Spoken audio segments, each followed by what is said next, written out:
Story for today begins with Ruth and Naomi together in Bethlehem. They're having a conversation, but one thing I wonder about is, have they found any sort of shelter? It's unclear where or if they have found stable shelter, but we can at least infer that food is still scarce for them based on the work that Ruth is doing, and that they are still struggling because Naomi says to Ruth, I must find a home for you. And when she says this, she's saying, I must find rest. I must find security for you.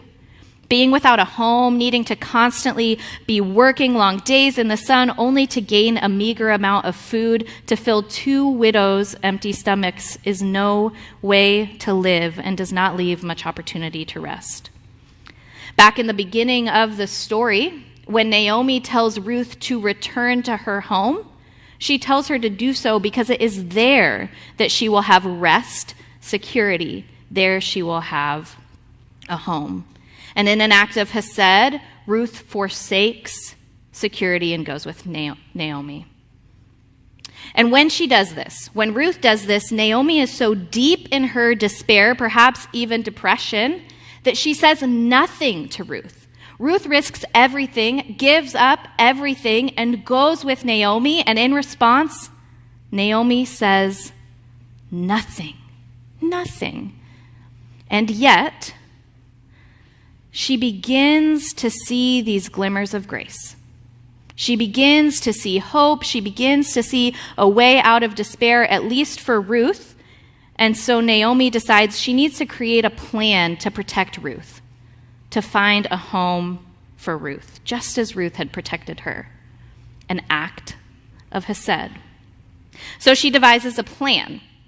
Ruth, shower up, put on some nice clothes, put on some nice perfume, make sure the clothes aren't dirty from gleaning in the field, find the best ones you have, and go find our relative Boaz on the threshing floor in the middle of the night, once he's done eating and drinking and has fallen asleep. If these instructions make you raise your eyebrows a little bit, like they kind of should, you're not alone. I'm sort of like, Naomi, what on earth are you doing here? What's the plan? This doesn't sound like a good idea. You're sending an incredibly vulnerable young woman, a young Moabite woman who could be considered a sexual temptress, to a man's threshing floor in the middle of the night after he has been eating and drinking. And then what is Ruth supposed to do? She's supposed to go there, uncover his feet, and lie down next to him and wait for him to tell her what to do. I don't know, like this sermon's now starting to sound like I watch a lot of TV, but I used to watch this show where every time someone was leaving the cast, they killed them in a car accident. And so anytime a car showed up on the screen, you were like, someone's going to die. And then it wasn't even with that show. Like any show I watched where I saw a car, I was a little afraid that a car accident was going to happen. It was just like, I know how this is going to turn out. And it's kind of the same way with this story. Like we start to read Naomi's directions to Ruth and we think, wow, I kind of have an idea of how this is going to turn out. Immediately prior to the book of Ruth is the book of Judges. And in Judges, heinous things happen to vulnerable women. Multiple women die at the hands of powerful men. There are more women unnamed and referred to as prostitutes than there are women named in the book of Judges. Women are victims of rape. One commentator says the use and abuse of women is a motif underlying nearly every episode in the book of Judges. So if you're reading the books of the Bible in order, and you've just finished Judges and you move to Ruth, you hear Naomi's instructions and you think, I know how this is going to end. A car accident is coming. Ruth is putting herself in a situation that there is no denying could be considered or misperceived as a sexual advance at Boaz. And what happens if Boaz is not as good as he lets on in chapter 2, if he takes advantage of Ruth? Despite the risks, once Boaz has ate and drank, once he's in good spirits and has fallen asleep, Ruth approaches him. She uncovers his feet and she lies down near him. The tension at this point in the story should be palpable. What will happen? We've read it before, so we know how it's going to end, but Ruth doesn't know how it will turn out. She hopes, she believes, she trusts that it will turn out, but she's taking an incredible risk despite her vulnerability. At midnight, the man was startled and turned over, and there lying at his feet was a woman. He said, "Who are you?" And she answered, "I am Ruth, your servant. Spread your cloak over your servant, for you are next of kin," or guardian redeemer. He said, "May you be blessed by the Lord, my daughter. This last instance of your loyalty is better than the first. You have not gone after young men, whether poor or rich. And now, my daughter, do not be afraid. I will do for you all that you ask, for the assembly of my people knows that you are a worthy woman." We are going to spend the remainder of our time on this short exchange because there's a lot to unpack in these few verses. The first thing I'm struck by is how Ruth responds to Boaz's initial question, "Who are you?" She says, "I am Ruth." In the book of Ruth, this is the first time that Ruth's name is spoken. Naomi never refers to her by her name. The people in the field say she's the Moabite. Boaz does call her daughter, which is kind, but it is simply not the same as someone calling you by your name. Ruth is consistently defined by her ethnicity as a Moabite, or her status as a widow, or her relationship to Naomi. But here, Ruth claims her name, reminding us that Ruth is more than her ethnicity, though it is important in this story. And she is more than her status as a widow, though it is important in this story. And she is more than her relationship to Naomi, though all of these things are important in this story. So who is Ruth? The first thing I notice about Ruth is that Ruth is one who protects people. She protects the people around her, even when she is vulnerable, even when it costs her something. In this story, in this exchange with Boaz, she takes things into her own hands. If you recall, Naomi says, Boaz will tell you what to do. But what happens is Ruth says, I'm not waiting for Boaz to tell me what to do. I have a plan. And she says to him, you are a guardian redeemer. What she's saying here is that though Naomi sent Ruth to find shelter with Boaz, though Naomi sent Ruth so that Ruth might become Boaz's wife and have a place to live, Ruth is saying that's not enough. Redeem my family. Ruth is finding a way for Naomi to be protected too. In the Hebrew text, Boaz refers to Ruth as an Eshet Hayil, which is translated as a worthy woman, or a woman of honor, a woman of valor, a woman of virtue. Okay, my ladies in the room. How many of you, for better or for worse, have ever been compared to the Proverbs 31 woman? Maybe it's just me, I don't know, but I swear I grew up hearing all about this Proverbs 31 woman. A virtuous woman who can find, or an Eshet Hayil, who can find. This is not a common phrase at all in the Old Testament, but it's found both in Proverbs 31 and Ruth 3. Now, Ruth is not an exact replica of the Proverbs 31 woman who seems to never sleep and takes care of every part of the household, who cooks the food and sews the clothes and buys the fields and plants the garden and somehow has 48 hours in a 24-hour day. The impossibility of everything that the Proverbs 31 woman does in a day sort of stresses me out. And Ruth is not exactly like that. And yet, they are both Eshet Hayil. Because Ruth, like the woman described in Proverbs 31, is trustworthy. She does good for her family and she protects them. Strength and dignity are her clothing. The teaching of kindness is on her tongue. She is a woman of Hesed, a woman of kindness, an honorable woman who, even in the midst of a risky situation, seeks out protection not only for herself, but for her mother-in-law. This is Ruth. The woman who, yes, is a Moabite, and yes is a widow, and also is so much more. And God sees through to that in Ruth, and Boaz is given an opportunity to see through to that in Ruth. The second thing I want you to notice in this exchange is what Ruth asks of Boaz. Spread your cloak over your servant, for you are next of kin. We know that Ruth and Boaz, they already have a little bit of history, right? They met in the field in the previous chapter. And recall what Boaz says to Ruth then. He says, "May the Lord reward you for your deeds, under whose wings you have come for refuge." Interestingly, this word wing is the same word that is translated as cloak in our passage today. It's the Hebrew word kanaf. So when Ruth asks Boaz to spread his cloak, his kanaf, over her, it's the same as when Ruth was told by Boaz that she has found protection under the Lord's wing, the Lord's kanaf.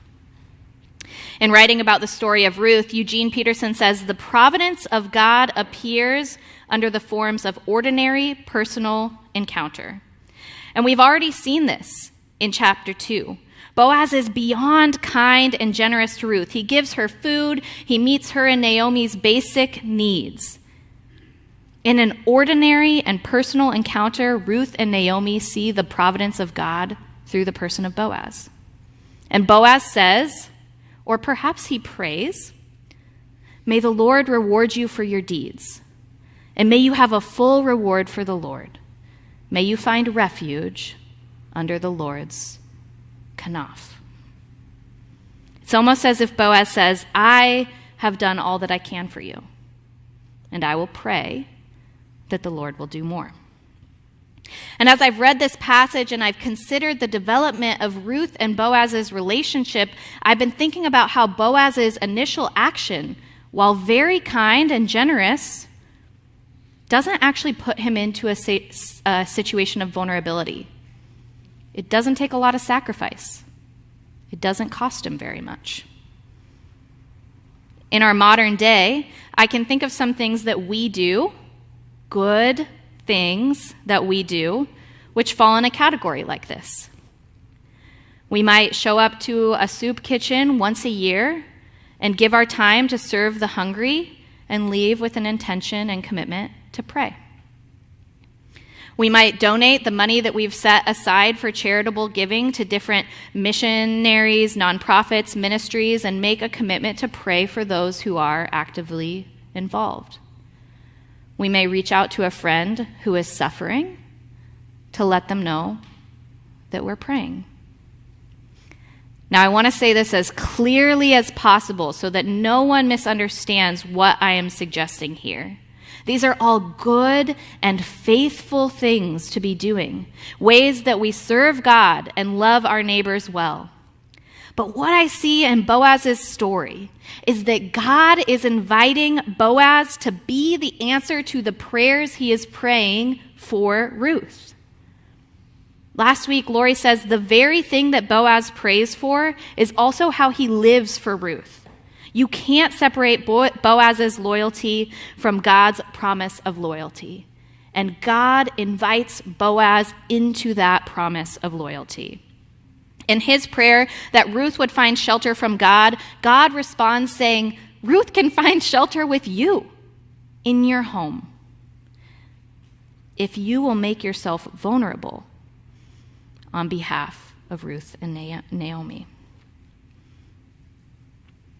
And Ruth is asking whether Boaz will participate in God's faithfulness that she has come to know so well. Sometimes, not all the times, but sometimes, when we are praying to God on behalf of someone else, God is nudging us to be the answer to the prayer we are praying on behalf of others. It might take a bigger act of service or sacrifice than we are used to giving. It will likely make us uncomfortable. It may even make us also vulnerable. And this happens on big and small scales. I've been recently thinking about how when I'm praying on behalf of others, I not only ask what God wants to do, but I ask what God might want me to do to participate in God's faithfulness towards that person. Can I bring a meal, cover a bill, go over and sit with them, regardless of how uncomfortable it makes me feel, because there might be silence and there might be weeping, and sometimes it's hard to sit with people in their grief, and yet God might be calling me to sacrifice, me to be vulnerable, so that another person might see God's faithfulness through my actions.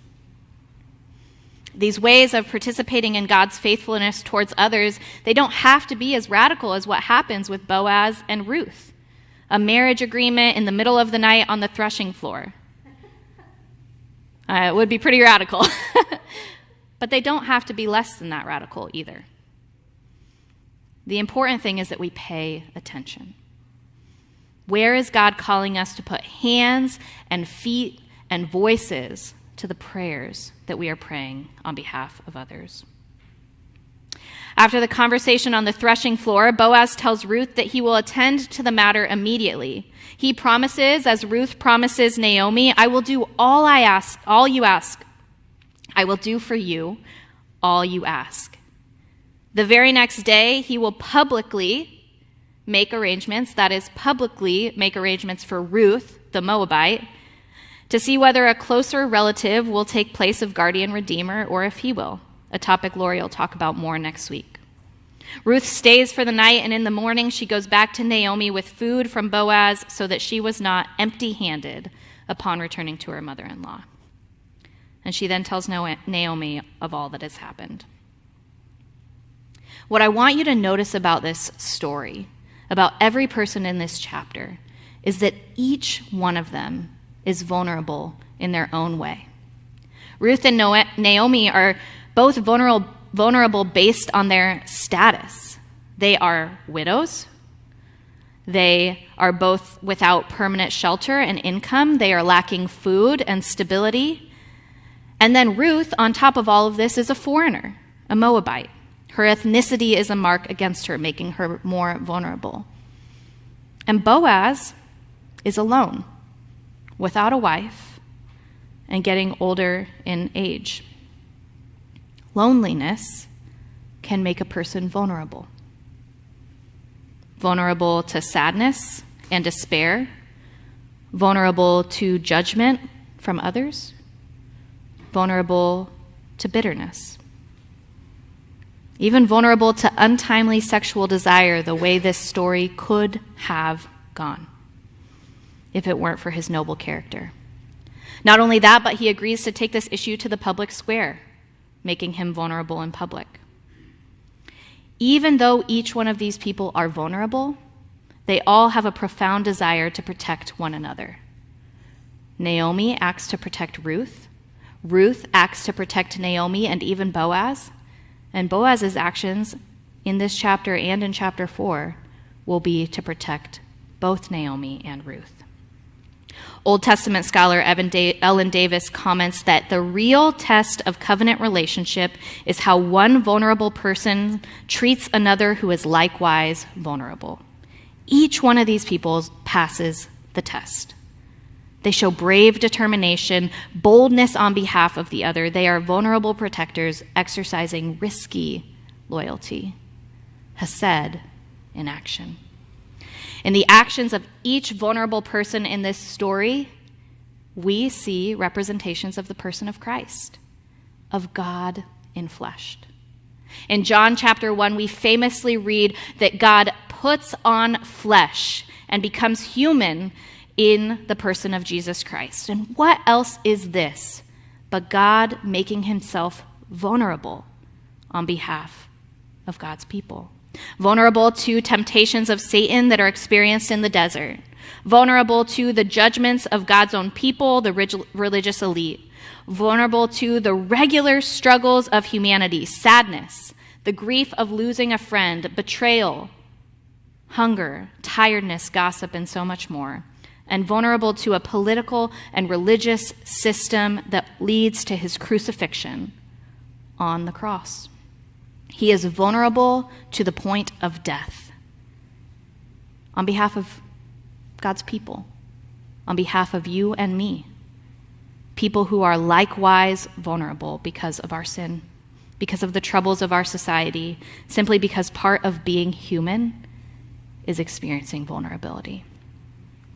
In reflecting on the grief she experienced after the death of her dad, Tish Harrison Warren writes this in her book, Prayer in the Night. Night after night, I had wondered what it had been like for my father to die.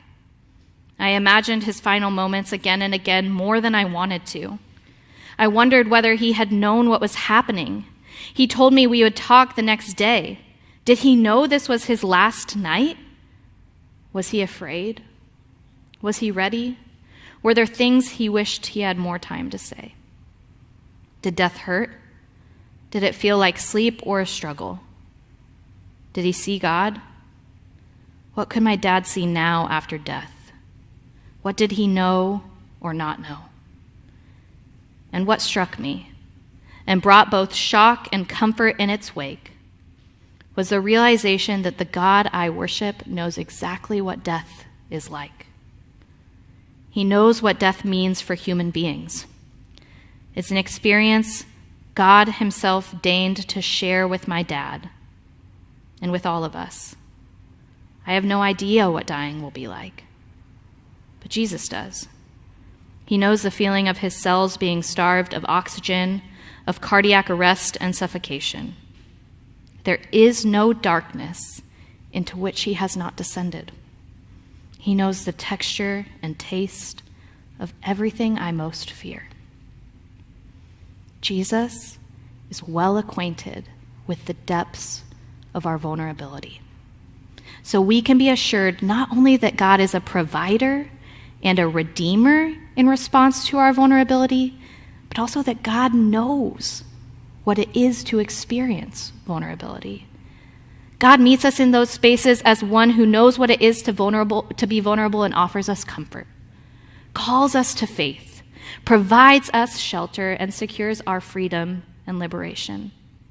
God walks with us as our closest companion on the darkest nights, in our most vulnerable moments, and in the riskiest of compassionate decisions, even as we make ourselves vulnerable on behalf of others. God is our protector, and we are invited, like Ruth, like Naomi, like Boaz, to be protectors of others. We know that even in our vulnerability, we rest under the shelter of God's wings. We are cared for and protected. This is the Hesed of God. Hesed in action. Would you pray with me?